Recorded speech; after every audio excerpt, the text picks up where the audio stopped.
over time, he has learned to say that really well. Now he's so eloquent. The moment he talks to me, I'm on my phone. The first thing he will do is snatch his phone and frown at me and go, "Mommy, you're distracted." I think when I'm with my son, we tend to be a bit silly. One of the tips that I got off some like parenting blog was to use screen time to teach the kids the concept of budgeting. Wow, you've really gamified his whole learning Yes, process yes, and his daily gamify. process.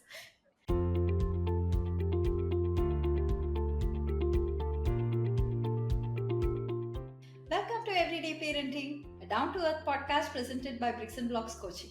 Today, we are joined by wonderful mummy, Claire. So Claire is mom to two young children. So she has a 3-year-old boy and a 7-month-old baby. So she's here to share with us on the topic of how she plays with her kid. Before we start, Claire, I want to share the story of how we met.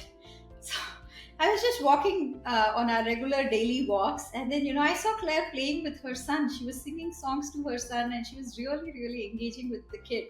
So I was quite attracted to what she's doing, and because I do these parenting podcasts, I thought I'll just approach her and ask her how she plays with her children. So hi Claire, Hi, Swetha. very happy that you agreed to meet some stranger on the road and come for the podcast.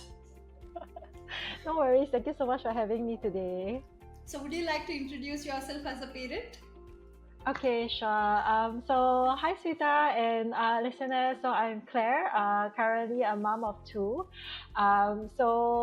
I live with my husband, my two kids, and also my helper at the far east of Tampines, where we have our BTO.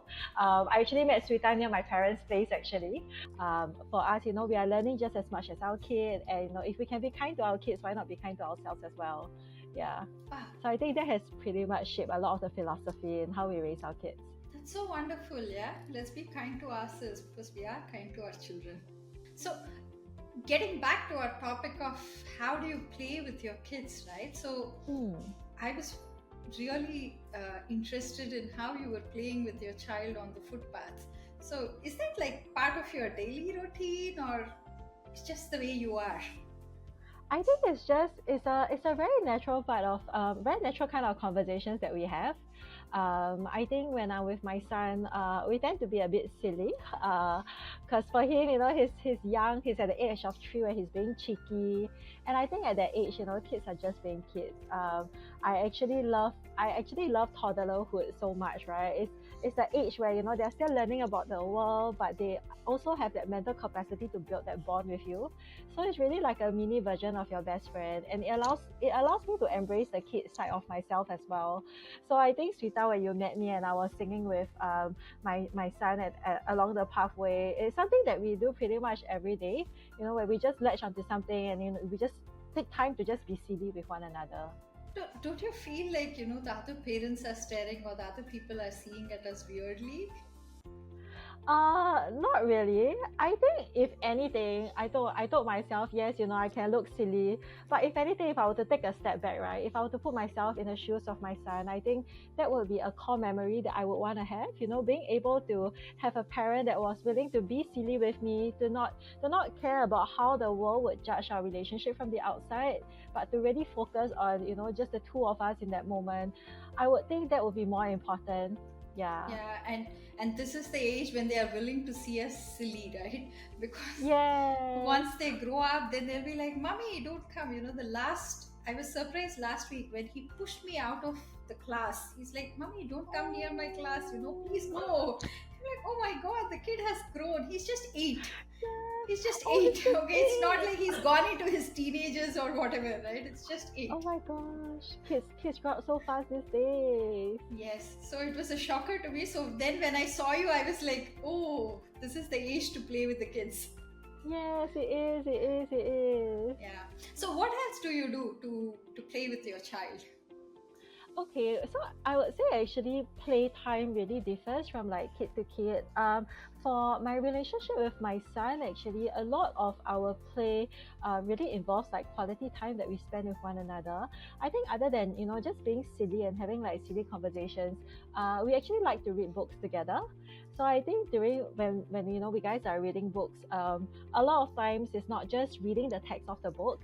I usually like to have my own spin on the characters, or use it, to maybe just read out the words in a very funny manner, so that he emulates me, and through that process he also learns like pronunciation. He recognizes the different words when they're being silly, because I think kids at this age, they really learn through play.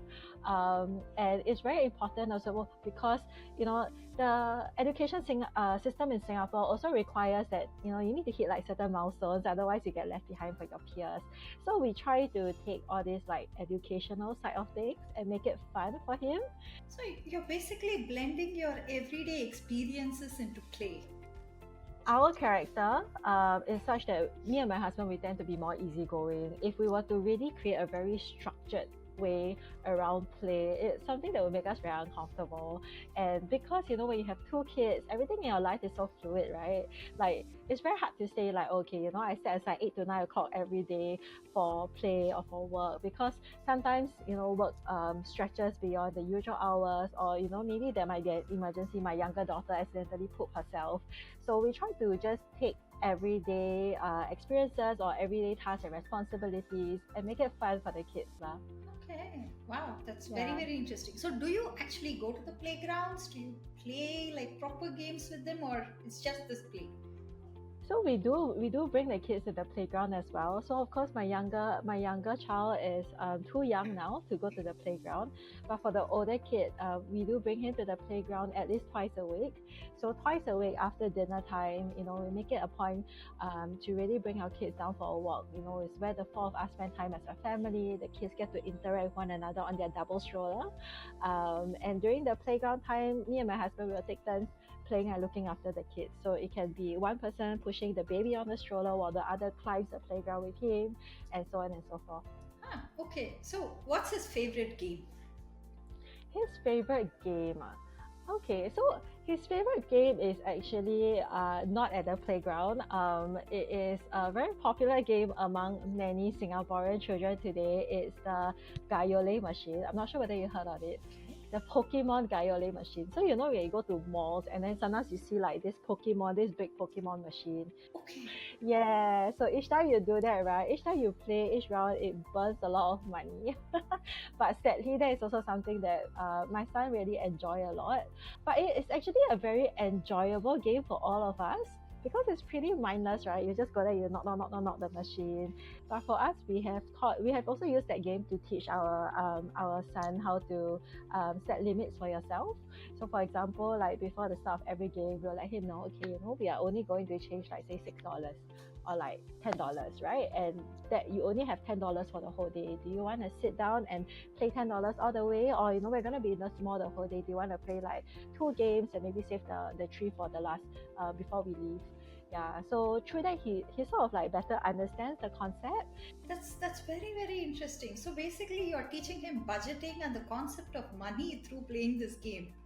Yes, correct. So we try to use all the things that he's interested in to teach him like real life concept. Another thing that we actually did to teach him about budgeting is we use that for screen time as well. So I think one of the tips that I got off some like parenting blog was to use screen time to teach the kids the concept of budgeting. And how we do that is that there are certain activities that he can do to earn coins. So what we did was that we bought this like Pokemon Go coins off Shopee. So they're very cheap. It's like maybe $1 or $2, and then we bought about 4 to 6 different coins to correlate with the number of shows that he can watch a day. So every day he's limited to 3 shows, and if the show is 10 minutes, it costs 1 coin. If it's 20 minutes, it costs 2 coins.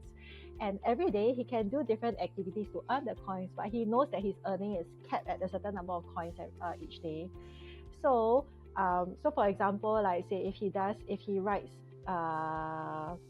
3 pages of like text, then he earns 3 coins, and then he can come to us and use the coin to either redeem for show, or we also have a reward chart where you can use the coin to redeem for certain gifts. So what we did was that we would buy those big toys from time to time, and we would display at home, and we will have a reward chart. So for example, if that toy costs like $100, you maybe need to earn like 100 coins, right? To redeem for that price. So there will be a reward chart where every day you have 3 coins. You can choose to either watch 3 shows, watch 1 show, save 2 coins towards your reward, and we let him play around with the concept. Yeah. Wow, you've really gamified his whole learning Yes, process and we've his daily gamified. process. Yes, because we find that he enjoys it so much also, and it teaches him patience also. Like, there's no like instant gratification. I think a lot of times, one of the things that we worry a lot about also is that his generation will grow up with instant gratification. Yeah, so we want to teach him also that sometimes there is reward when it comes to waiting, and it's okay to not have things immediately. Yeah. Okay.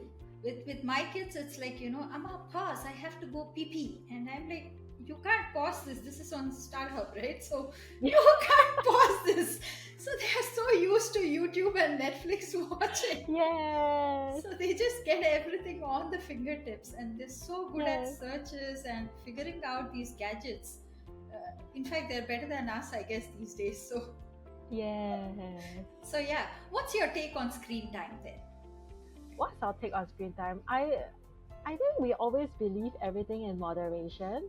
I think when my son was very, very young, initially we were very reluctant to give him any screen time. So we only started screen time after 18 months of age, because in his first preschool, sometimes they do show them screen time, to teach them songs and all that. So we thought that, okay, it's not realistic to withhold that from him at home as well. So everything in moderation. So we set limits according to how much screen time he can do.